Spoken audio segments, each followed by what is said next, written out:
And now, here's your host of Shaping Success, Wes Tankersley. What is up, everyone? Welcome to Shaping Success. I'm your host, Wes Tankersley. We're back with another Treasure Valley episode. We've got Nick Hofer here, owner of Hoftac Industries, 208 Golf, and a bunch of other stuff. It's Those are the primary ones. Yeah, those are the big ones right now. But yeah. You know, we talked quite a bit before here, but I had Trevor Hill at Barclay and Hill had told me, he's like, you got to have Nick on. You got to talk to him. And I'm like, okay. And then I don't know, in the back of my mind, because that's probably been 3 or 4 years ago when you just you missed me in my prime. That was back when I did a lot of podcasts. You did your own, right? Well, I did my own, but I also was on a few. I traveled to New Jersey and did Fireside America, like some pretty decent ones. I had my story dialed back then. Now you guys are going to get the raw version. Yeah, but I think the funny thing is we talked a lot about like social media marketing, things like that, and you're pretty big in it. I noticed, like, just looking at your social media, because I never really dove into it until recently, but I knew kind of who you were, and I knew what you were doing, and I knew about the holsters and everything, and it's just crazy how that kind of started. So let's get just like a little bit of, how did that start? What got you into that? Because this is like a huge story, right? There's a lot of things. The holster part or the social media part? Let's start with the holster part. Okay, I was like, it's kind of interlaced. Yeah, it's all going to run into each other. So the holster part just kind of came from, like, I was a part of some other businesses growing up, and like I've known since I was 12 years old I wanted to be self-employed. Mm-hmm. So I usually tell the story. I remember I was 12 years old. My dad owned Hofer Fitness Services, and he installed gym equipment in gyms and home gyms and the rubber flooring that you see in the gym. So like Mountain View High School, when it was brand new, me and him did the floor in that. And I remember driving on, I think it's Franklin, in his work truck, him explaining to me, like, we were going to go to Sun Valley and install some gym equipment. And I was like, this is what I want to do.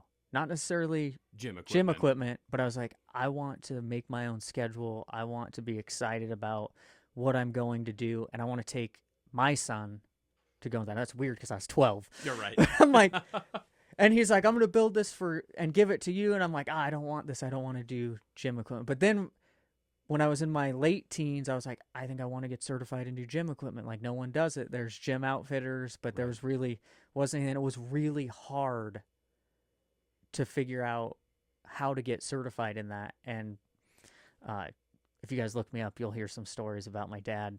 We don't want to go into that. That's a long ways. But he happened to be in prison at that time. Oh, geez. Yeah. He ended up becoming a drug and alcohol counselor after going to prison. That's kind of what sent him there. Big recovery advocate afterwards before he died a few years ago. So that's a whole nother story. Maybe we'll do that some other time. But yeah, so I didn't really have that person to lean on to figure out, like, how do you get certified by these brands? How do you get to become like dealers and retailers and things? So it kind of fell apart, and I kind of started taking jobs just to figure out the basics. Like, I didn't want to go to college because I didn't want to waste my money buying a degree, not knowing what I wanted to do. Right. Like, and that's long before people were telling you not to go to college. That was me going, I don't know what I want to do.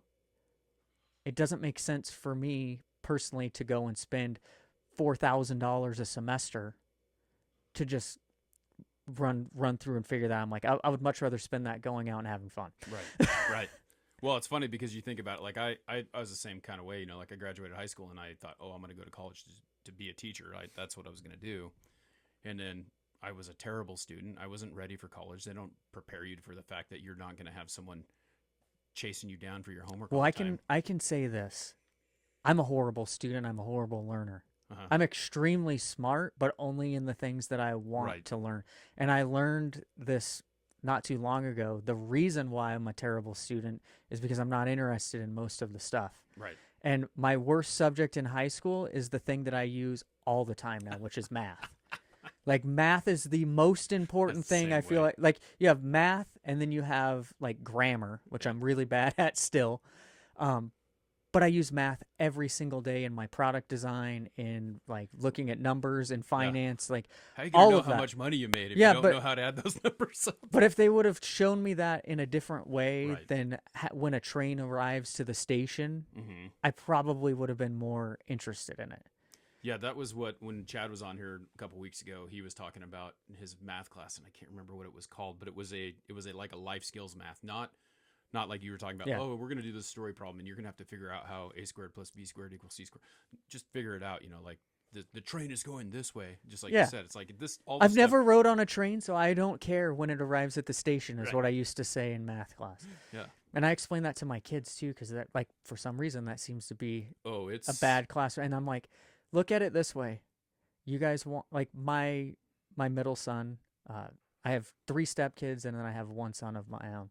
And he just turned 18, and he wants to be he's a welder, and he just got in the union. I'm like, dude, think about all of the things that you use math for that they didn't talk about in class. One, he's extremely money motivated. Mm-hmm. So he just turned 18. He just bought a $50,000 truck. His own credit, his own money. He put $15,000 down, and he understands math through money. Right. And he understands math through welding. Mm-hmm. And I'm like, that's all you need. Yeah. Like, the more and more you use it in a real situation, the more he's like, oh, okay. Yeah. Well, and that's the thing. Like, it's like, why am I wasting my time trying to figure this out when you need that real Like, if the world math skill. teacher would have told him, if you want to buy $100,000 truck, you have to work, how many hours do you have to work at this rate? He would have been like, oh, okay, I have to work 60 hours a week at $39 an hour for 9 months to get the down payment. Like, he could have told you that. Right. Because he cared about it. Yeah, because it's something that was like what he wanted to do. So I think that's a shift that a lot of people have to make. But for me personally, like, back to the kind of the journey of getting into the holster business, it was, I need a job that teaches me how to do business finances. Right. I need a job that teaches me how to do customer service. For me, that was waiting tables at a restaurant. Mm-hmm. You want to learn customer service? Go jump into a busy restaurant and learn how to talk to people at the table. 1, you have to remember all of the stuff on the menu, but 2, you have to learn how to carry on a conversation with someone you just met. Yeah, and you got to make them happy because you want more money. And no one believes this about me. I'm extremely introverted. Yeah. Like, I do not get excited about going out and being around a lot of people. Mm-hmm. But I force myself to do it. I force myself into those jobs.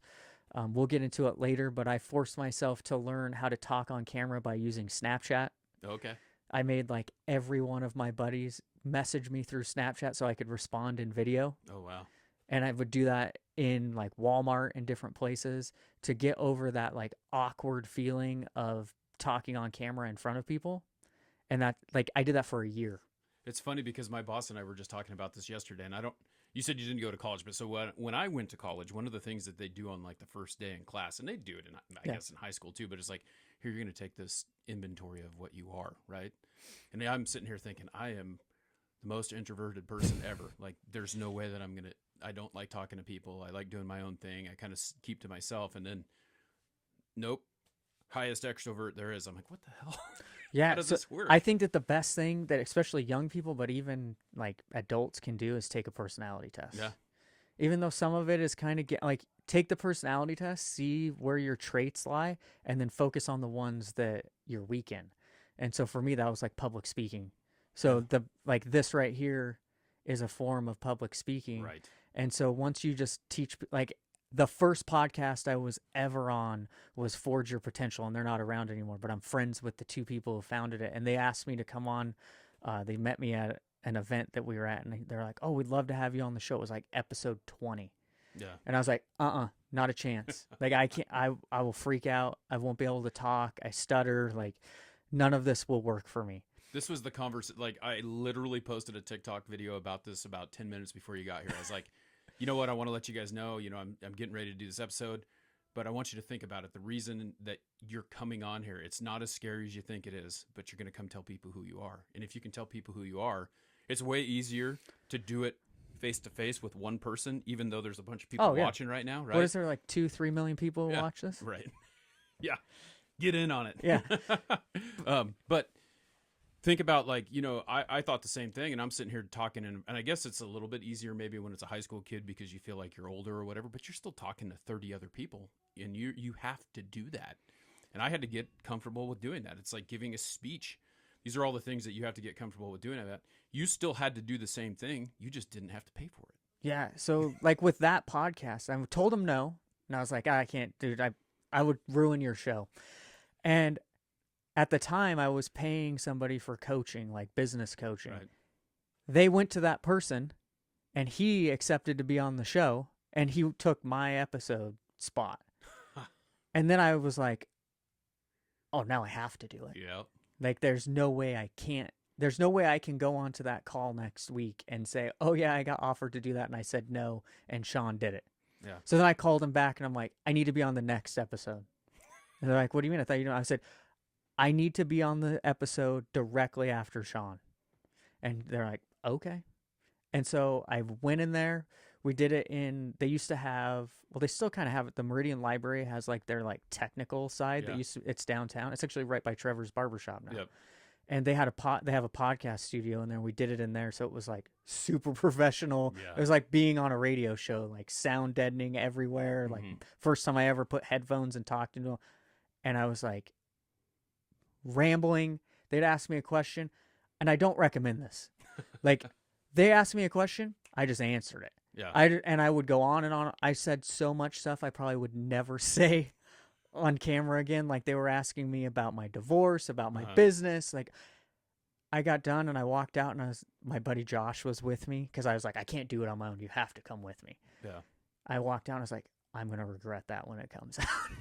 You know, the funny thing is, though, is like you think about that again, like we were just talking about earlier, is like you probably said some stuff that you didn't want to say, but you also made yourself more relatable to more people. Oh, 100%. Because people go through divorce. People go through, I'm sure, thousands of the things that you're talking about. And that's what, to me, like having this conversation with people like you is to help. Maybe there is someone who's struggling with starting their own business and they're trying to build something and they don't know how to do it or where to start or how to push through it. And everyone always thinks the first thing, because it was just pounded into our heads, education. Here's something that I learned from that exact experience. The raw truth is so much more beneficial to people than the polished, like practiced version. Right. So one thing that I do in probably all my content, it's pretty much raw truth. Like when we talk about like holsters and the gun industry, and then now that we're going into golf, like I've been a golfer since I was in high school. Mm-hmm. So I've always loved it. I took 7 or 8 years off because I had hand surgery. Yeah. And then I was so busy with the holster business that I just didn't get back into it. And last year I really, really dove back into it hard. I think I played like 130 rounds. Yeah. But that's a lot. Yeah, with the holster side, like I've always just been like raw truth. Yeah. Like this is what we had to do to get here. Here's, if you followed my Instagram in the early years, like we show the process, we show the deals that we're working on, and help other holster makers do exactly that. And it goes over into other businesses, just like with doing the 208 golf, like all of that spills over into doing it. But sharing the complete raw truth is so much more beneficial to me. Mm-hmm. It gets me in trouble sometimes because Yeah. I'm like, listen, that's stupid. Don't do that. Or, yeah, I don't want to be involved in that when I probably should be a little bit more like, yeah, I don't think that's right for me. And I'm more like, I feel like that's a dumb idea. It would hurt my brand. I'm not going to do it. Yeah.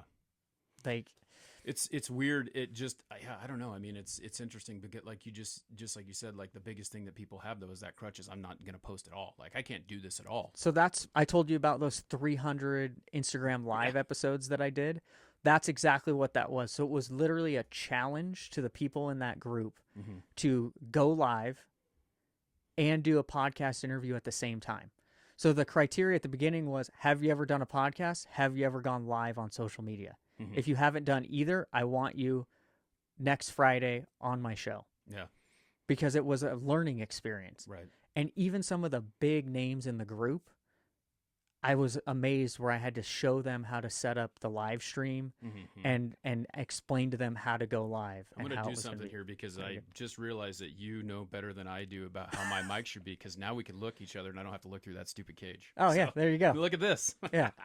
So I did that, and the first like 50 people I had to call them beforehand and be like, okay, you're going to push this button, you're going to do Nah. this, and hey, do you have headphones? Because headphones are going to be the best way if you don't have a mic. Yeah. Like, and then just educating that way. I'm like, I actually ended up teaching, say, 100 people how to live stream.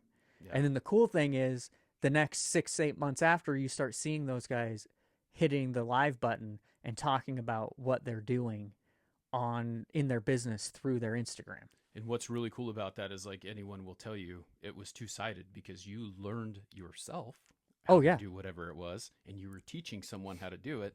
So maybe it was 300 episodes, but it was really 600 because you're doing it too. Well, and you know? if I would have been smart about it, and I still have considered doing this, of going back and like aggregating all of those episodes and like pulling all, because back then reels weren't a thing. Right. Instagram had what they called IGTV, and it was long form, Yep. and now they're bringing that back. Is Right. what I heard. So they were like 30 minutes to an hour long. Mm-hmm. And now I'm like, I should go pull all of those and pull all of the short video clips out of those. I just haven't found the time. Well, you know, it's funny, as I'm looking over there to make sure the sound is okay. It's funny how you could take, like, there's so many things now, and I'm sure you've seen it, but like the clips that I create, like, I don't have time to do a whole lot of anything because I have a day job. This is, Yeah, you were telling me you have like 5 things going on. and my wife calls this my hobby, you know, because it doesn't make any, I mean, I made $100 on YouTube in the last 2 years or whatever. So, like, that's something. Yeah. But, you know, the goal is that someday it will make enough money that I can upgrade things and have better equipment and things like that. I mean, I've over time got some pretty decent stuff, but it's one of those things that if you just do it over and over again, you're going to get better. It's like, I don't know if you read much. I don't, I listen to books. I like to read, but it takes me forever to read. So what I like to do is I like to buy the audiobook and get the hard copy of the book. Mm-hmm. It's kind of like a trophy for me. When I finish the audiobook, I'll go on Amazon or go somewhere and I'll buy the hard copy, and then I'll put it on the shelf. And then sometimes I'll go back and I'll read some of the stuff in the hard copy, but it's more like I listen to it and then I see it on my bookshelf in my office at home, and I'm like, I want to listen to that again. Yeah. Like, there's a book called The 4 Agreements, and I was explaining to you the stuff about my dad. Yeah. I gave that book to my dad when he started his working for the state as a drug and alcohol counselor, and he created a whole curriculum for the state from that book. And so I actually just gave out the last 3 copies. We did an auction after he was killed, and I sold one book for $500. Oh, wow. And I took that and I reached out to the publishing company, and they sent me 300 books. Oh, that's awesome. And I gave out all 300 of 100 a year for the last 3 years. We gave out the last 3 at an event that we host every year at the beginning of June.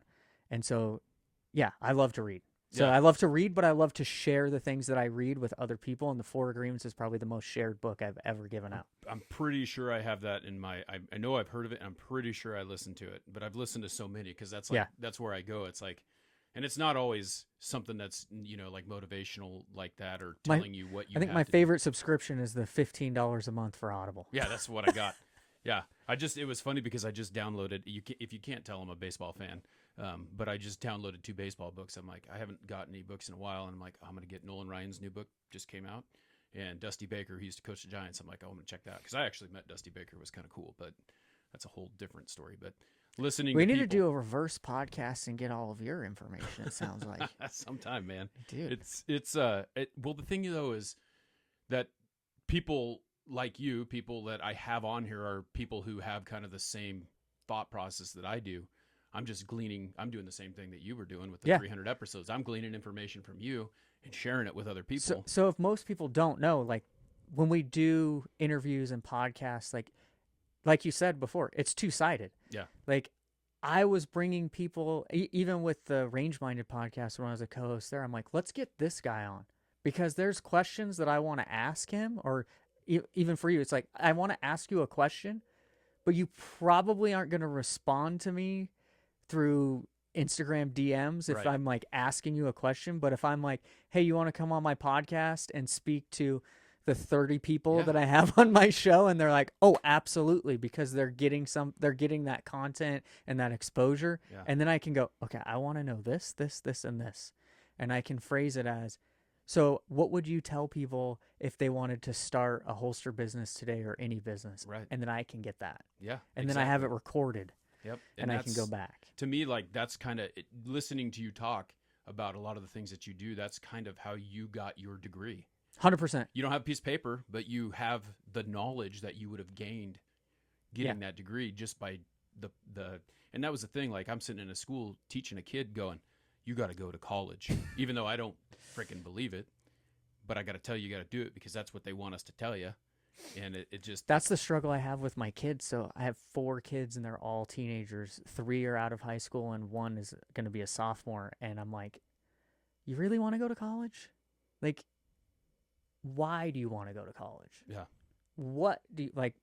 My one 18-year-old son is a second-year apprentice in the sheet metal union. Mhm. I'm like, that's the schooling that you need. If you want to be a welder, go be an apprentice in the union. Get your certifications. He graduated high school with all of his certifications. Started his apprenticeship as a second year. Yeah. Boom, ahead. My daughter, who just turned 18 yesterday, they're in Mexico right now. Like Without you. without me, because I had to do. We have a big order at the you had a holster shop. podcast you had to do. Well, I had to do that. That fell into my lap while they were already gone. But I had to stay because I had to work on the line and get this order out. But she wants to be follow-up views. I also did them like in the middle of the day. Hey, we're back. We're having a little technical difficulty. Sorry, I probably just didn't say that into the mic. We had a little technical difficulty, but we're back. Hopefully it doesn't drop again. Thanks to everyone who's joining now.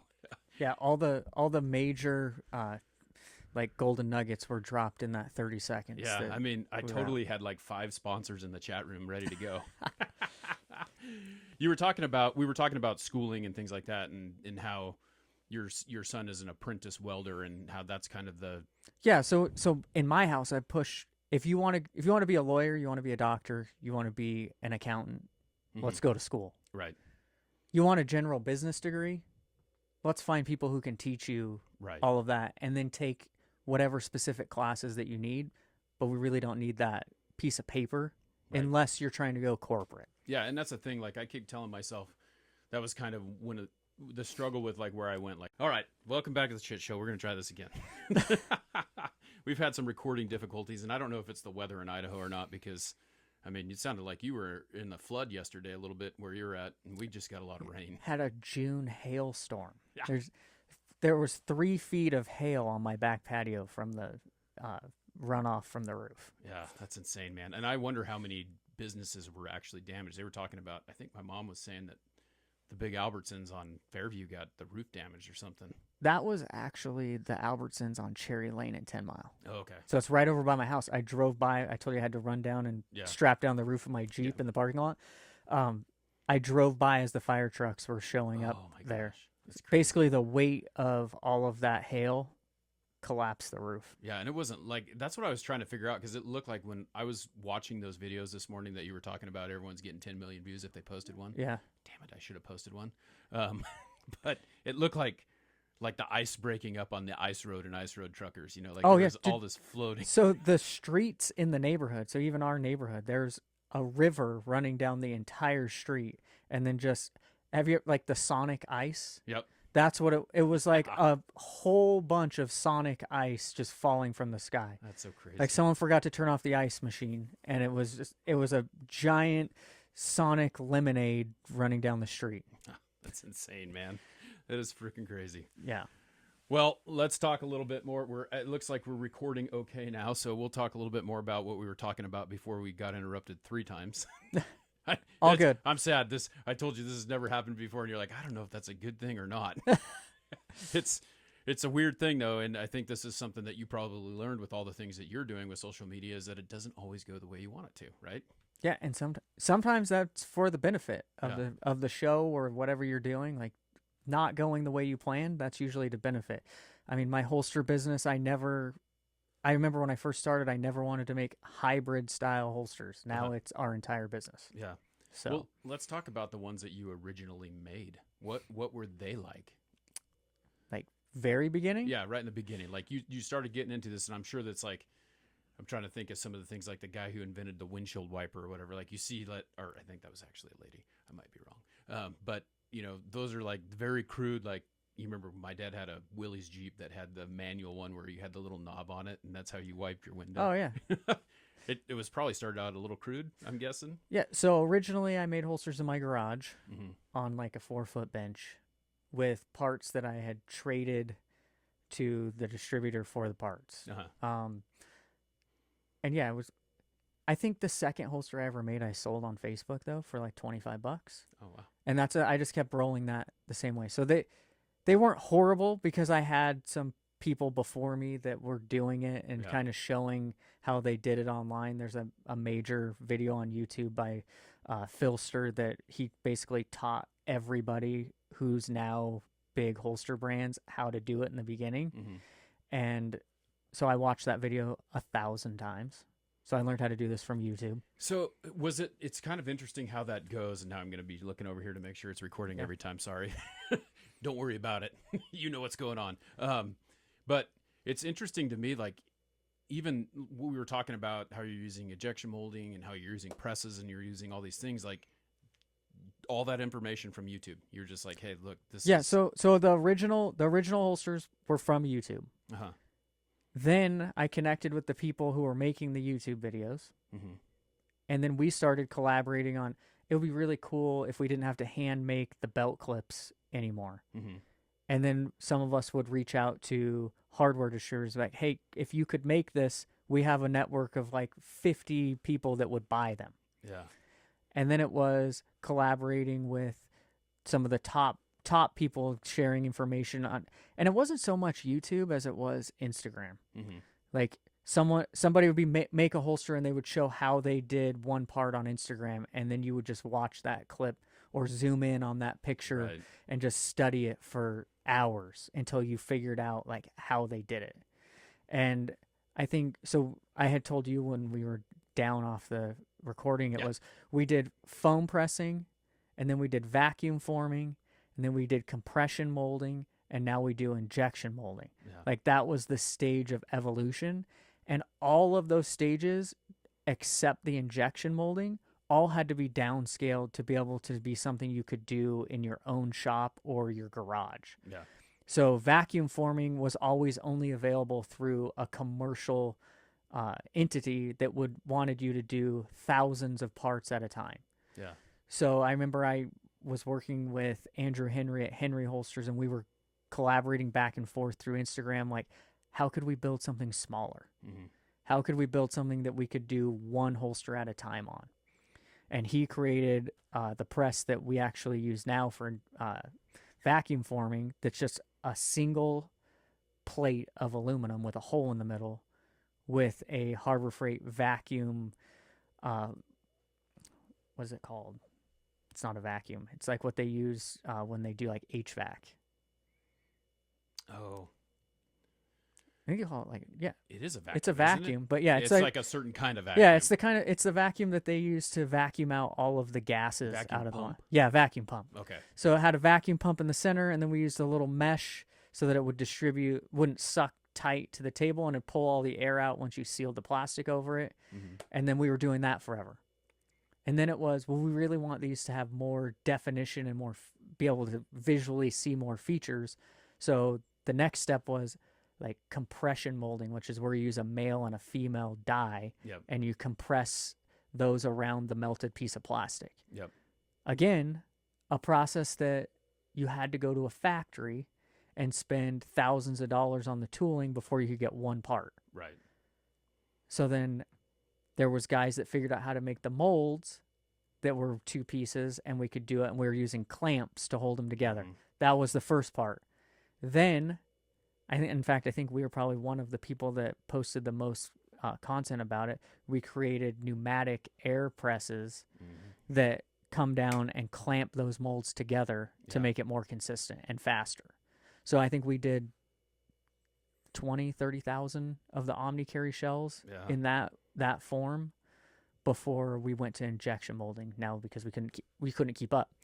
to do enough shells in that process would take 2 months, where we can have those done in 2 weeks in injection molding. Yeah, and when you get a contract like Walmart, Yeah.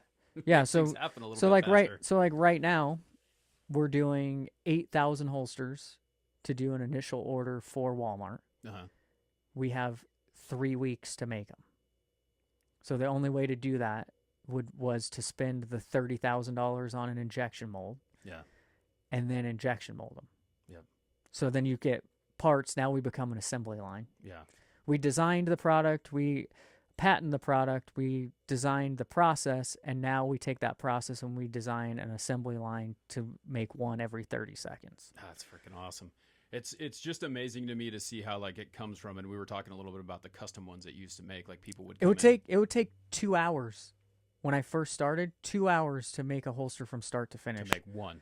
Yeah. Yeah. Now, when we bring it all together, it takes 30 seconds. Yeah. That's freaking amazing, man. I look forward to, I think what we talked about a little bit, but I think what you ought to do is video that process so people can see how quick that is, because I can't just take your picture of your assembly line and show everyone, but I saw the picture of it, and I think it's just awesome to see that, hey, this is all started here and became this. So we have a video that's going to come out of that assembly line process, start to finish, and I'll tag you guys in it when it Well, I'm comes going to out. come. I will get down there, I promise. It's really far from Middleton. It's in a town called Nampa, and you got to go all the way through Star or all the way down the freeway through Caldwell. So it's a long way. I don't know if I'm assuming you saw my video about the guy who was complaining he had to come from Star to Middleton that I work with to drop something off. Yeah. He's like, but you live all the way over in Middleton. I'm like, it's 8 miles from Star if you're on the other side. He drove all the way to 5 Mile in Boise instead to drop it off there. Well. So I'm like, okay, whatever. It's a misconception Yeah. that Middleton is not basically, well, it will be connected to Star. Well, especially where I'm at, like Duff Lane is right over there, which is literally you go 5 more feet and you're almost halfway to Star. We're not in the middle of Middleton. We're not on the far side of Middleton.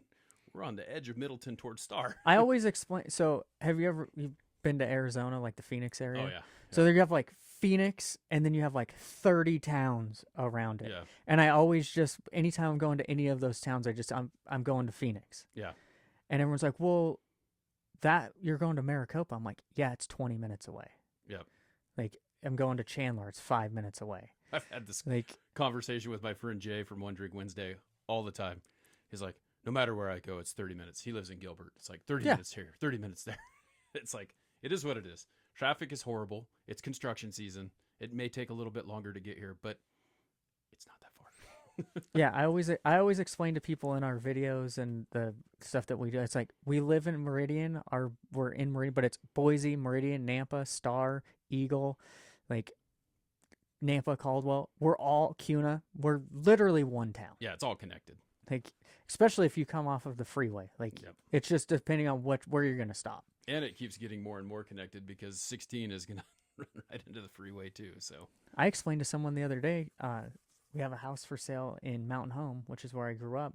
And I'm like, it used to feel like Mountain Home was forever away. yeah, Now once I get through Boise, I can be to Mountain Home in 30 minutes.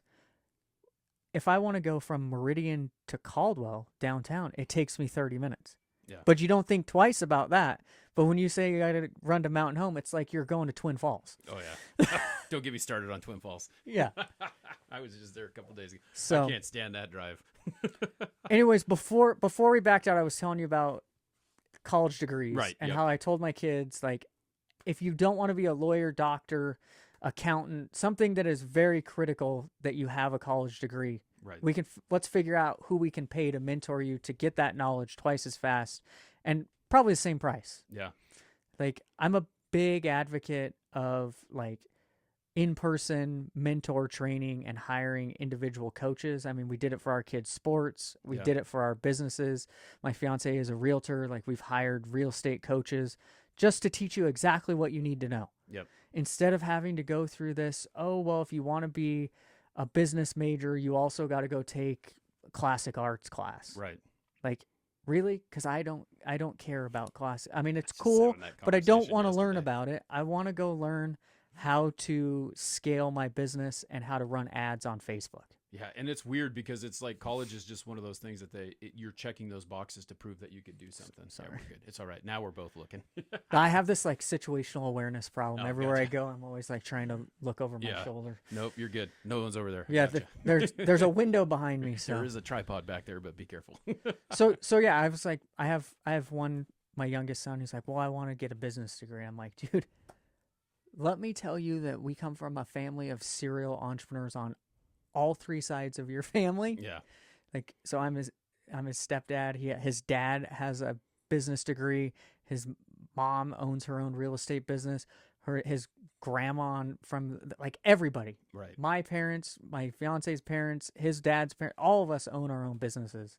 So what is it that you want to learn? Yeah, you don't have to get a degree to, and that's the thing. Like, I feel like we just keep, like I was telling you, I was like, I'm going to go get my MBA. Why would I go get my MBA? I learned something Not necessary. I learned something the hard way, which was like, I learned how to create websites. I learned how to do the emails. I learned how to do the social media. And then I was like, I need to know all of the finance. I spent 10 years trying to learn all this stuff. And then I was like, you know what? I'm actually going to bring in somebody to do all the finance. Yep. And now when James says, hey, this is what we need to do, I'm like, cool, do it. He's like, are you sure? I'm like, is that the right thing? He's like, I mean, I have a finance degree. I'm like, perfect. Yep. Like, you know what you're doing. Bring in the. Get so the there right- is people that need the degrees, but depends on what you want to do. Yeah. There's no degree for holster making. Nope. So you'd literally have to get a general business degree. And then you would still have to ask guys like me how to make the stuff. Yeah. You'd still have to figure that out.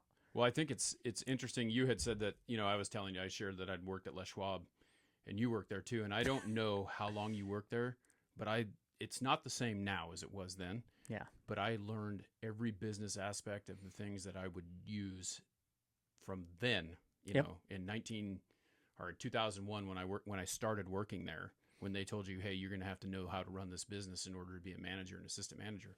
That was the cool thing back. So I worked there 2005, 2006. Mm-hmm. And the cool thing was back then, like the goal was to be a manager, Yeah. right? Everybody who started at Les Schwab wanted to, it was a great, it's actually still a great paying job if you're going to be a general manager. The guy in Meridian makes a ton of money. Yeah. But everyone wanted to be a manager, so you wanted to work your way up. So everybody was trying to learn the business. Right.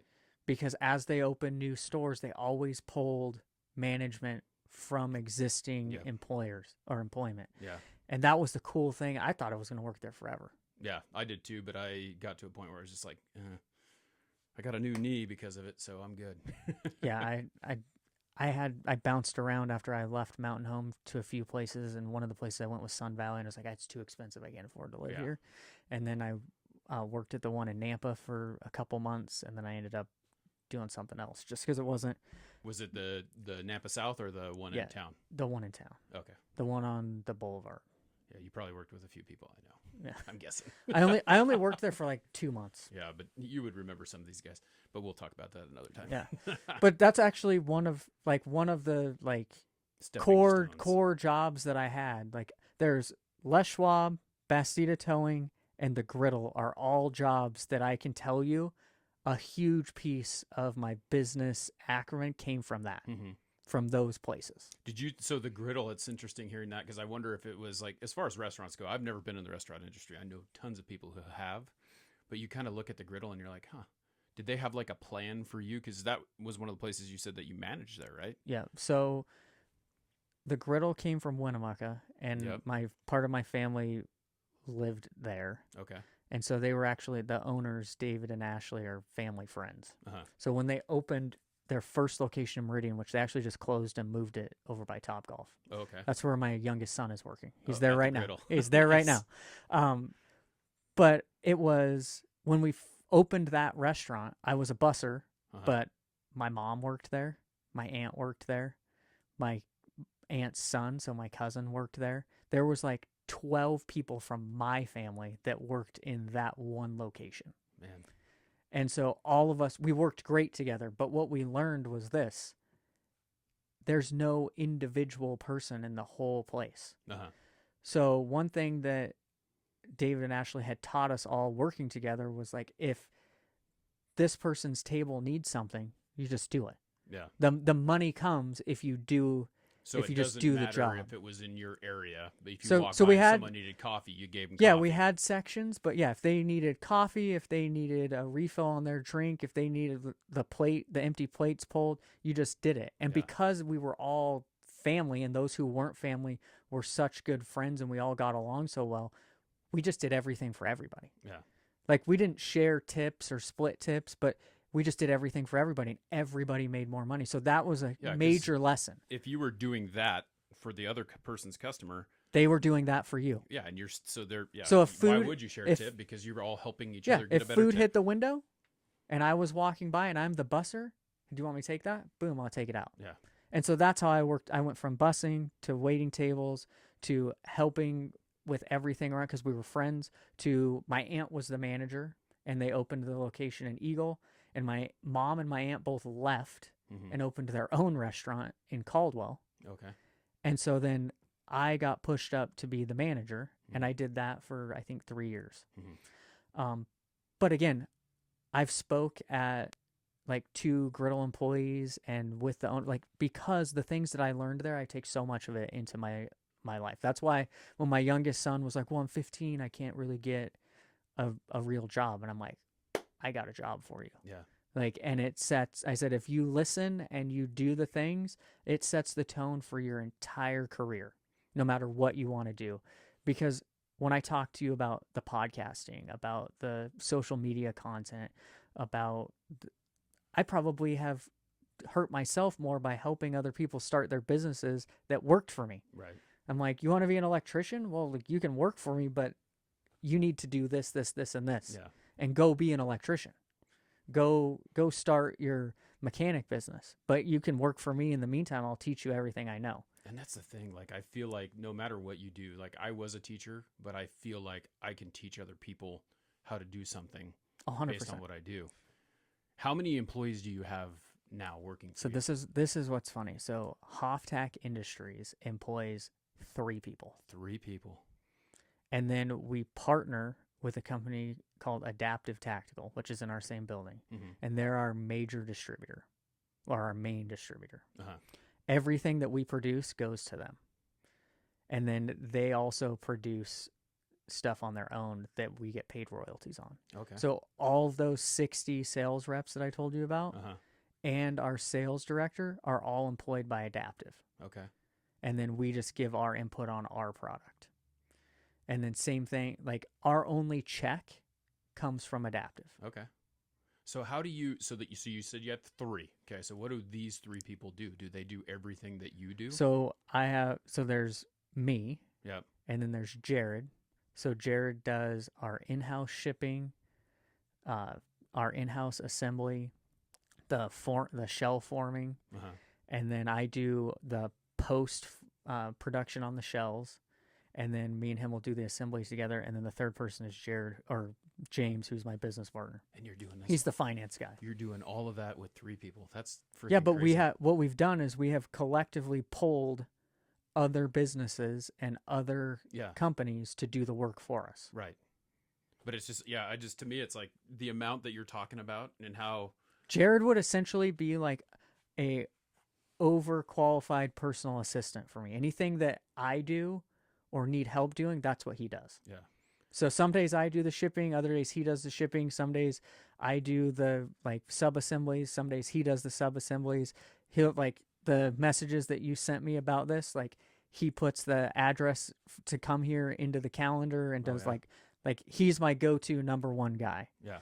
And then James is like, when I have an idea, he's essentially the CEO. Yeah. When I have the idea, he tells me if we can afford to do it or not. That's or your- if it's That's your money guy? yeah, he's like, that's a bad idea. We're going to lose money. Or he says, how about we look at it this way? Yeah.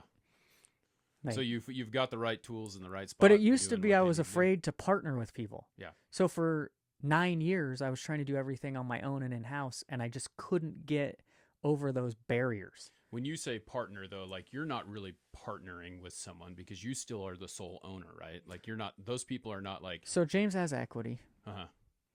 But then the partnerships that we have with other companies are monetary partnerships, Okay. not equity partnerships. Yeah. So like Adaptive gets the lion's share of the money that comes from the holster sales Mm-hmm. because they do all the work. Yeah. So they do all of the distribution, they manage the distributors, they get paid by all of the dealers, Mm-hmm. and then they pay me beforehand. So anything that we push across the doorway, Yeah. 15 days later I get a check. It might be 90 days before they get paid for it. Yeah. So they're paying you So before they even sell They it. all the stuff that all the screws and hardware, they sit on that. So they get they are a partner. Yeah. Their equity is up front though. They make it on their own. Yeah. That's a great way to do business. I mean, it's kind of like you're the manufacturer. So the key is this is to negotiate deals that are creative for your business. Mm-hmm. So like I could have done all of that on my own.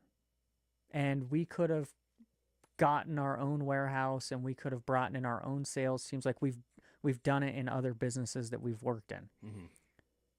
The benefit is they already had the infrastructure. They already have like their warehouse and production guy is a friggin' wizard. Yeah. And so I could never have him on my own. Right. But by partnering with them as a distribution partner, Yeah, it's like a cooperative, really. I mean, it 100% is. When you come into the warehouse and you see what we have going on there, like there's 4 companies in there and all of us go to each other first. Yeah. And we all do different things.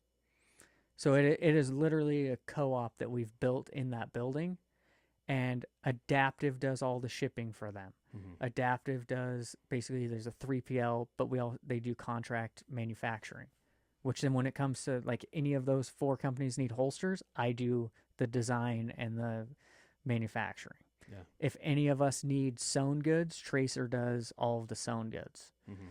On the marketing side, we have Onward Research. They do all of that side. Like they do all of the like consulting and things for that. It's funny because we were talking about the golf thing, so we'll talk about that a little bit. Oh, but yeah. we were talking about that and how I was looking at your page for that and how there's all these different things on there that are not just 208 Golf, right? Because you guys it kind of seems like you've created a cooperative with those people too, where it's kind of sharing around everything that you're doing. Yeah. So when it comes to 208 Golf, it's a collaboration for sure. Yeah. So it started as like, oh, I wanted to do something individually, but I don't have time. Right. Like I don't have time to create 100 pieces of content for golf on top of the 1,000 pieces of content for the gun community. Mm-hmm. So how do you incorporate everything that's great about the Idaho golf community into one page? Yeah. And that's to create a community page. What is something that all golf businesses in Idaho and everywhere need? They need a place where they can be seen. Right. Because if you look at those pages, they're all going to have a couple hundred followers. Mm-hmm. It's really hard as an individual business, if you don't understand content creation, to break through and get seen by all of those people. So we created one page where all of us can collaboratively push the content, and it gets seen by thousands of people a day. I think 67,000 people in the last 28 days. Yeah. And 99% of the people seeing that are in Idaho, the ideal demographic. Yeah, it's crazy. I just think about like how we'll have to talk. The other bit cool later thing about is the podcasting thing, because I've had this idea. It's kind of the same thing, but it's never really worked for me. Yeah. So the other thing is all that, like any money that's like spent advertising with 208 Golf, it all goes into ad spend. Mm-hmm. So we're running ads through Facebook, Google, and YouTube for 208.golf. Mm-hmm. When you see the ads, it might be a featured video from Chad at Quick Grips. Right. It might be our partners with Teagle Golf, which is where you go to find tee times in one place. Mm-hmm. It might be an ad that's running for the golf meetup with Good Hang Golf Co. on Thursday. Yeah. It might be the golf tournament for the Nampa Police Department. All of the, and I'm pushing the ads for that, So but all of them are being featured on the page. Who does the marketing for you? You do that yourself? I'm not doing any marketing. Well, because everyone's creating all the content. okay, but you're marketing that content, right? So who's doing the ad spend for that? Are you the one I doing do the it. targeting and all that stuff and figuring out where it's going to go and No, Meta does it. does No, it for you? nobody does targeting better than You just let 'em do Facebook. it on their own. So we used to. So with Hoftac, we have people who run the ads, right? And even with that, they'll tell you nobody does better targeting than the Meta AI. Once it starts going, it takes time. Mm-hmm. Like it's taken time to get rolling, but once it starts going, they create the perfect audiences. It would be really hard for me to target only Treasure Valley residents and only Idaho people Yeah. without using the Meta AI. Okay. So we just go in there, we pick an audience chosen by Facebook, and they look at, okay, our Facebook page has 1,500 followers in the last 13 days. Mm-hmm. Every one of those followers are from this general area. They push all of the ads to that general demographic. Yeah. And that's the goal with 208 Golf, is to be able to say, you're hosting a golf tournament for whatever charity or whatever event. I want to take your poster or banner, Yep. put it into our weekly newsletter, put it into our social media posts, and me as a golfer is going to check 208.golf, either the website, the Instagram, the Facebook, or the YouTube first. Yeah. Every week, I want people tuning in going, hey, what's going on next month in the local golf community? Oh, there's a Good Hang Golf Co. meetup. There's a Chad is going to be at Spurwing this day, or he's going to be at River Birch this day. Like, I want you to go and look and see where are these people going to be, or what event do I want to go to. The Eagle Amateur event was at Banbury. We had that posted so that if you wanted to enter that, you could have done it for the last month. Yeah. Like any golf course, we have a Google Calendar on our events page. It literally has every event from every local golf course in one place. I think it's awesome because I feel like that's kind of the basis of this is like Treasure Valley businesses, like let's help them get their name out there. And you're doing the same, like with golf, you're making it so that the golf community has this one place where everyone can go, and it's which comes from the whole state of Idaho. It comes from that need, right? Of like, I'm local. Me and you were just talking about how we both grew up here. Yeah. Like, I wanted one place to go and see what's going on this coming weekend. Yeah. I wanted to know what tournaments I want to put people in. Like, what tournaments do I want to do this summer? Yeah. I'm going to pick 5, and I want to play 5 tournaments with my buddies. Which ones are they going to be? Mm-hmm. I'd have to go to every single website to do that. Yeah, that's funny because I remember, and that's interesting. It's all there, but like looking for a scramble. Like I did this one time. I'm going to go do this scramble. I want to find a scramble to go with my 3 buddies. Just go do one, right? So I get them all. Hey, there's this one. It's $50 a person. Blah blah blah. It's at Scotch Pines in Payette. Let's go. We get there. We signed up for it. No one said anything to us. We were the only 4 guys at a breast cancer awareness golf scramble. So that, like, guys or people? Guys. Okay. 4 guys. All the rest were women. Okay. Well, so here's a problem too that I ran into with like courses, Mm-hmm. or even like people putting on the event. Nobody sees it. So one of the things I'm running into. Oh, you see it in the bathroom on the wall when you're Yeah. taking a leak. But one of the problems I'm running into right now is like, there's a golf tournament today, and they asked me 2 days ago if I could share it. Yeah. And I'm like, I will, but nobody who sees this is going to sign up because it's too late. Yeah. So they might put it on the radio. That would be probably the best place, but it's expensive. Right. They might get it into some other, but this place, 208.golf, is dedicated to golf events, dedicated to local golf brands. So if you're looking for something, you can find it there. One of the big things we want to do is like feature courses and indoor golf, which has become a big thing here. So I used to like Topgolf. I'm not a giant Topgolf fan because it like doesn't translate well to real golf, and but there's so many new indoor golf facilities. It's crazy. So how do you decide which one you want to go to? Nobody's like going there and doing reviews of them and showing you that the individual places. But one thing I wanted to say about like the courses and the tournaments is you're not seeing it because they don't have SEO. Right. They don't have marketing behind it. So what we can do is we can take the SEO that we've learned from Hoftac, and we can take the like ability to market it, and we can just market our own 208.golf website and socials that has all of your content on it. Yeah. So that way, everybody we're marketing to is saying there's 3 tournaments in 2 weeks.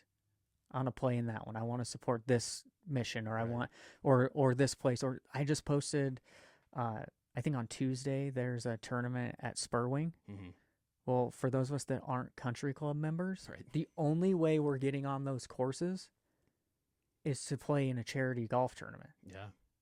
So, like, I made a post. I was like, 2 things. 1, you get to support a great cause. 2, you get to play a course that you're never going to get to play unless you have $40,000 and $1,000 a month to be a member. So, Yeah. those are the ones that I'm like, we need to, and those guys aren't, like, Spurwing's not marketing that to you. Yeah. So if you want to play there, now's your opportunity. Right. So go out, support this cause, and selfishly get to play a course that you're not going to see. Yep. So that the collaborative part is really cool, because you can, like, all of Chad's posts that he invites me as a collaborator, his 500 followers are seeing it. Right. My 2,000 followers are seeing it. And then we're getting it together. And Facebook saying, or Meta is saying, hey, these guys are collaborating together. We should show this to more people. Right. And so we're hacking the system in that way. Yep. To try and do that. And the goal is to do it with everyone. Like, eventually we'll have to charge something to be a collaborator because we'll have too many people. Right. Right? Like, I won't be able to manage it without hiring someone to do it. Mm-hmm. It's already become a little bit overwhelming. I haven't even got the site done because I've been so busy with the collaborations. Yeah, and you got all your But day job going. for this entire golf season, I've dedicated it. It will be, all the collaborations will be free. Mm-hmm. We'll front the ad spend to grow the community. Yeah. The goal will be